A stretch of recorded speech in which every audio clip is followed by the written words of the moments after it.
Good morning साथियों, सरस्वती के red point में आप सभी का स्वागत है। डेली करंट अफेयर्स हमारा डेली सीरीज। आई होप कि आप लोगों को अच्छा लग रहा है, आप अपनी तैयारी को बेहतर बना रहे हैं और रोज पढ़ाई कर रहे हैं। और ये करंट अफेयर और स्टैटिक का मिश्रण है जो आपको हर एग्जाम में सहयोग करेगा। चलिए शुरू करते हैं आज का करंट अफेयर। उससे पहले चैनल को लाइक करें, शेयर करें और अपने दोस्तों को भी रिकमेंड करें चैनल से जुड़ने के लिए। सुंदरवन के शहद को जीआई टैग प्रदान किया गया है। ये सुंदरवन किस राज्य में स्थित है? तो ये पश्चिम बंगाल में स्थित है। जीआई टैग यानी जियोग्राफिकल इंडेक्स, भौगोल इंडिकेशन होता है। जीआई का फुल फॉर्म जियोग्राफिकल इंडिकेशन यानी भौगोलिक चिन्ह या संकेत। जीआई टैग किसी भी उत्पाद के लिए एक प्रतीक चिन्ह के समान होता है। यह उत्पाद को विशिष्ट भौगोलिक उत्पाद, विशेष गुणवत्ता और पहचान के आधार पर दिया जाता है। जीआई टैग एक महत्वपूर्ण पॉइंट देखते हैं तो अन्य में देखें तो सिक्किम के डल्ले खुरसानी को जीआई टैग दिया गया है। झारखंड के कोहबर एवं सोहराई चित्रकला को जीआई टैग दिया गया है। मणिपुर के काले चावल को जीआई टैग दिया गया है। तमिलनाडु के मुरुगन मंदिर के पंचमीर्थ प्रसाद, जो पंचमार्थ प्रसाद है या पंचमीर्थ प्रसाद, जो प्रसाद दिया जाता है वहाँ पंचगव्य का है, तो उसी को दिया गया तमिलनाडु में मुरुगन मंदिर में। ठीक है, पंचमीर्थम पंचमीर्थम प्रसाद तमिलनाडु के मुरुगन मंदिर। ठीक, कश्मीर में केसर को। ठीक, पश्चिम बंगाल राजधानी कोलकाता। मुख्यमंत्री ममता बनर्जी तृणमूल कांग्रेस से हैं। गवर्नर जगदीश धनखड़ है और मुख्य न्यायाधीश हैं टीवीएन राधाकृष्णन। लोकसभा 42, राज्यसभा 16 और विधानसभा 294 सीटें। 5 पड़ोसी राज्य हैं असम, सिक्किम, बिहार, झारखंड और उड़ीसा। 3 पड़ोसी देश बांग्लादेश, नेपाल, भूटान। राजकीय पशु फिशिंग कैट, राजकीय पक्षी किंग फिशर और राजकीय वृक्ष है डेविल वृक्ष। भारतीय जीवन बीमा निगम यानी एलआईसी के नए प्रबंध निदेशक कौन बने हैं? तो ये सिद्धार्थ मोहंती। सिद्धार्थ मोहंती टीसी सुनील कुमार की जगह लेंगे। एलआईसी यानी life insurance corporation of India, जीवन बीमा निगम, भारतीय जीवन बीमा निगम 1 सितंबर 1956 को स्थापना हुआ था। मुख्यालय मुंबई में है। चेयरमैन है एमआर कुमार। एमडी है सिद्धार्थ मोहंती जो 1 फरवरी 2021 से अपना कार्यभार लेंगे। कुछ महत्वपूर्ण एमडी एंड सीईओ के बारे में जाने तो बैंक ऑफ बड़ौदा के एमडी एंड सीईओ हैं Sanjiv Chadha. Bank of India के MD and CEO Atanu Kumar Das. Punjab and Sind Bank के MD and CEO S Krishnan. India Post payment Bank यानी आईपीपीबी के एमडी एंड सीईओ हैं जय वेंकटरमू। और करूर वैश्य बैंक के एमडी एंड सीईओ हैं रमेश बाबू। किस शहर के गोरेवाड़ा चिड़ियाघर का नाम बदलकर बाल ठाकरे के नाम पर रखा गया है? तो ये नागपुर के। ठीक है, महाराष्ट्र सरकार ने नागपुर स्थित गोरेवाड़ा अंतर्राष्ट्रीय चिड़ियाघर का नाम बदलकर बाला साहब ठाकरे गोरेवाड़ा अंतर्राष्ट्रीय प्राणी उद्यान कर दिया है। यह प्राणी उद्यान लगभग 2000 हेक्टेयर वन भूमि पर फैला है। और कुछ अन्य महत्वपूर्ण पॉइंट देखें तो हिमाचल प्रदेश के रोहतांग सुरंग का नाम बदलकर अटल सुरंग कर दिया है। रेलवे ने आरपीएफ का नाम बदलकर आरपीएफएस रेलवे सुरक्षा बल सेवा कर दिया है। मानव संसाधन मंत्रालय यानी एमएचआरडी का नया नाम बदलकर शिक्षा मंत्रालय कर दिया गया है। विश्व के सबसे बड़े स्टेडियम मोटेरा स्टेडियम का नाम बदलकर सरदार वल्लभ भाई पटेल स्टेडियम हो गया है। और प्रगति मैदान मेट्रो स्टेशन का नाम बदलकर सुप्रीम कोर्ट मेट्रो स्टेशन कर दिया है। ये जो परिवर्तित नाम होते हैं ये बहुत इंपॉर्टेंट होते हैं, तो याद रख लेने से। 26 जनवरी 2021 को गणतंत्र दिवस परेड में फाइटर प्लेन उड़ाने वाली पहली महिला फाइटर कौन बनेगी? तो ये भावना कांत। भारतीय वायुसेना की महिला फाइटर पायलट भावना कांत 26 जनवरी 2021 को इतिहास रचने जा रही है।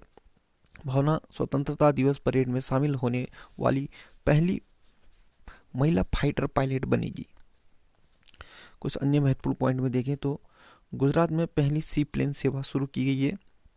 पश्चिम बंगाल में भारत का पहला टायर पार्क स्थापित होगा। और भारत का पहला चंदन संग्रहालय कर्नाटक में। भारत का पहला मास गार्डन उत्तराखंड में, और ये उत्तराखंड में नैनीताल में है। और भारत का पहला कवक या लाइकेन पार्क ये पिथौरागढ़ उत्तराखंड में।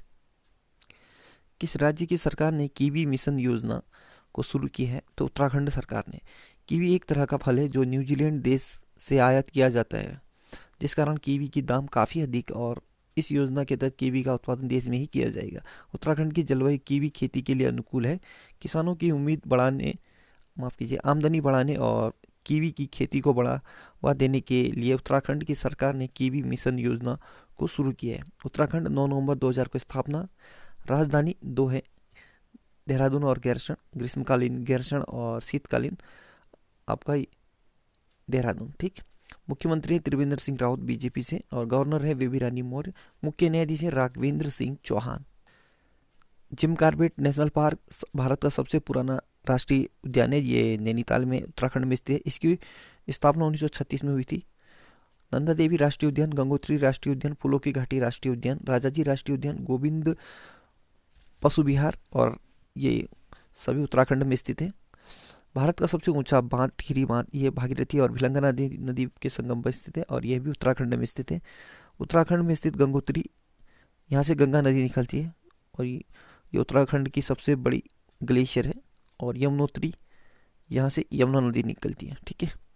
नंदा देवी पर्वत, यह उत्तराखंड में स्थित है, जो भारत की तीसरी सबसे ऊंची चोटी है।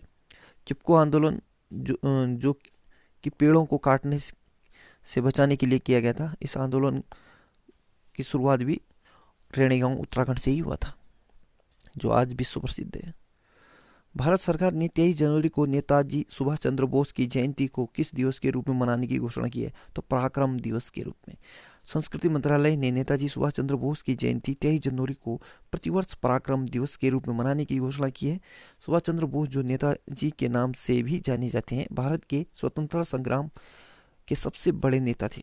सुभाष चंद्र बोस का जन्म 23 जनवरी 1897 को हुआ था। द्वितीय विश्व युद्ध के दौरान अंग्रेजों के खिलाफ लड़ने के लिए उन्होंने जापान के सहयोग से आज़ाद हिंद फौज का गठन किया था। जय हिंद का नारा सुभाष चंद्र बोस ने दिया था। नेताजी ने स्वराज नाम से एक अखबार शुरू किया था और उन्होंने द इंडियन स्ट्रगल नामक पुस्तक भी लिखी थी। Global fire power index 2021, global fire power index 2021 में कौन सा देश शीर्ष पर है? तो America. Global fire power index में देश की सैन्य ताकत के आधार पर रैंक दिया जाता है और ग्लोबल फायर पावर इंडेक्स 138 देशों को रैंक किया गया है इसमें। ठीक। इस देशों का इन देशों का मूल्यांकन लंबे समय तक आक्रमण और रक्षात्मक सैनिक अभियानों के आधार पर किया जाता है। ठीक है। टॉप 3 देशों में अमेरिका, रूस, चीन है। सूचकांक में भारत का स्थान चौथा है। मनोहर पार्रिकर ऑफ द रिकॉर्ड पुस्तक लॉन्च हुई है। यह पुस्तक किसने लिखी है? तो ये वामन सुभा प्रभु ने। ठीक है। वामन सुभा प्रभु ने Manohar Parrikar off the record पुस्तक लिखी है। कुछ महत्वपूर्ण पुस्तकें देखें तो your best day is today, Anupam Kher. I am no messiah, Sonu सूद और मीना अय्यर। ओह Mizoram, PS Sreedharan Pillai.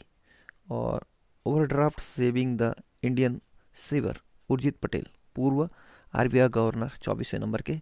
N era of darkness, Shashi Tharoor. Bharat और किस देश के बीच द्विपक्षीय वायु अभ्यास एक्स डेजर्ट नाइट 2021 का आयोजन हुआ है? तो ये फ्रांस के बीच। ठीक है। भारतीय वायुसेना और फ्रांसीसी वायुसेना 20 से 24 जनवरी 2021 के बीच जोधपुर वायु सेना स्टेशन में एक द्विपक्षीय वायु अभ्यास एक्स डेजर्ट नाइट 2021 का आयोजन करेंगे। वायुसेना इंडियन एयरफोर्स 8 अक्टूबर 1932 को स्थापना हुआ था। नई दिल्ली में मुख्यालय है। 8 अक्टूबर को वायुसेना दिवस के रूप में मनाया जाता है। वायुसेना के एयर चीफ यानी अध्यक्ष हैं air chief marshal RKS Bhadauria. कुछ अन्य महत्वपूर्ण सैन्य अभ्यास देखें तो इंद्रधनुष युद्धाभ्यास भारत और UK यानी ब्रिटेन की वायुसेना के बीच होता है। और अजय वॉरियर युद्धाभ्यास, ये भारत और यूनाइटेड किंगडम के बीच होता है। सहयोग कैजिन युद्धाभ्यास, ये भारत और जापान के बीच। और संप्रीति युद्धाभ्यास भारत और बांग्लादेश। नसीम अल बहार युद्धाभ्यास भारत और ओमान के बीच आयोजित हुआ है। और याद रखना ये सहयोग कैजिन युद्धाभ्यास है जो भारत और जापान, और एक काजिंद होता है जो भारत और कजाकिस्तान के बीच है। ठीक। अंतर्राष्ट्रीय प्रवास 2020 रिपोर्ट के अनुसार दुनिया में किस देश के प्रवासियों की संख्या सबसे ज़्यादा है तो भारत की। संयुक्त राष्ट्र के आर्थिक और सामाजिक मामलों के जनसंख्या विभाग द्वारा जारी की गई इंटरनेशनल माइग्रेशन 2020 रिपोर्ट में कहा गया है कि भारत के प्रवासियों की संख्या दुनिया में सबसे ज़्यादा है, जो अलग अलग देशों में है। संयुक्त राष्ट्र की रिपोर्ट के मुताबिक 2020 में भारत से बाहर रहने वाले लोगों की संख्या 18 मिलियन यानी 1 करोड़ 80 लाख है। ये प्रवासियों के मामले में सबसे बड़ा संख्या है। भारत के सबसे ज़्यादा लोग यूएई, अमेरिका और सऊदी अरब में रहते हैं। किस राज्य की सरकार ने ड्रैगन फ्रूट का नाम बदलकर कमलम फ्रूट रखने की घोषणा की है? तो गुजरात ने। गुजरात के मुख्यमंत्री विजय रूपानी ने ड्रैगन फ्रूट का नाम बदलकर कमलम फ्रूट रखने का फैसला किया है, और इसके बाद अब ड्रैगन फल का नाम कमलम रखा जाएगा। और ऐसा इसलिए क्योंकि ये फल बाहर से कमल जैसा दिखता है। इंडिया इनोवेशन इंडेक्स का दूसरा संस्करण किसने जारी किया है? तो ये नीति आयोग ने। ठीक, इंडिया इनोवेशन इंडेक्स 2.0 या दूसरे संस्करण को नीति आयोग के उपाध्यक्ष राजीव कुमार द्वारा जारी किया जाएगा। यह सूचकांक राज्य केंद्र शासित प्रदेशों को उनकी नवाचार नीतियों की ताकत और कमजोरियों को जानने में मदद करेगा। राज्यों और केंद्र शासित प्रदेशों का मूल्यांकन करने के लिए विभिन्न वर्गों में भी विभाजन किया जाएगा। ठीक है, जो राज्य और केंद्र शासित प्रदेश है उसका जो मूल्यांकन करना है, और उस मूल्यांकन के लिए उसे अलग अलग भागों में, वर्गों में बांटा जाएगा। NITI Aayog national institution for transforming India, राष्ट्रीय भारत परिवर्तन संस्थान 1 जनवरी 2015 को स्थापना हुआ था और मुख्यालय इसका नई दिल्ली में है। अध्यक्ष हैं नरेंद्र मोदी, उपाध्यक्ष हैं राजीव कुमार और सीईओ हैं अमिताभ कांत। किस राज्य की सरकार ने आयुष्मान भारत महात्मा गांधी स्वास्थ्य बीमा योजना को शुरू किया है? तो राजस्थान ने। राजस्थान के मुख्यमंत्री अशोक गहलोत ने 30 जनवरी से आयुष्मान भारत महात्मा गांधी राष्ट्रीय स्वास्थ्य बीमा योजना के नए चरण को लॉन्च करेंगे। राष्ट्रपिता महात्मा गांधी की पुण्यतिथि के मौके पर प्रदेश के 1 करोड़ 10 लाख परिवार के स्वास्थ्य के लिहाज से यह योजना शुरू की जाएगी। इस योजना के पैकेज की सूची में कोविड-19 और हीमोडायलिसिस रोगों की भी जो ये 2 रोग हैं, कोविड-19 और हीमोडायलिसिस, इसको भी शामिल किया जाएगा। राजस्थान राजधानी जयपुर, मुख्यमंत्री अशोक गहलोत कांग्रेस पार्टी से, गवर्नर कलराज मिश्र, मुख्य न्यायाधीश हैं इंद्रजीत मोहंती। 5 पड़ोसी राज्य हैं मध्य प्रदेश, गुजरात, हरियाणा, उत्तर प्रदेश, पंजाब।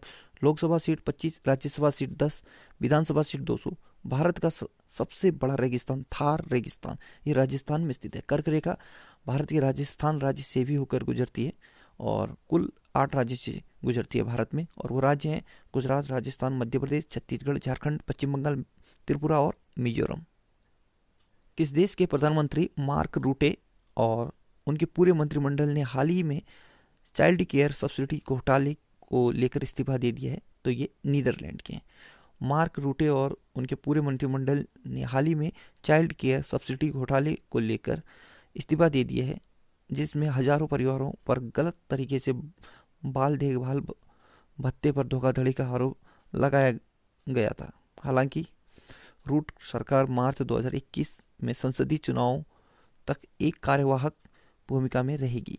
नीदरलैंड यूरोप महाद्वीप में स्थित है, राजधानी एम्स्टर्डम है, करेंसी यूरो है, प्रधान अभी कार्यवाहक है ये मार्क रूटे ही है। ठीक है, तो साथियों आज का करंट अफेयर यहीं पे समाप्त होता है। जाते जाते एक खबर, वृंदावन में बनने जा रहा है दुनिया का सबसे ऊंचा मंदिर। ठीक है, और उस मंदिर का नाम क्या होगा? चंद्रोदय मंदिर।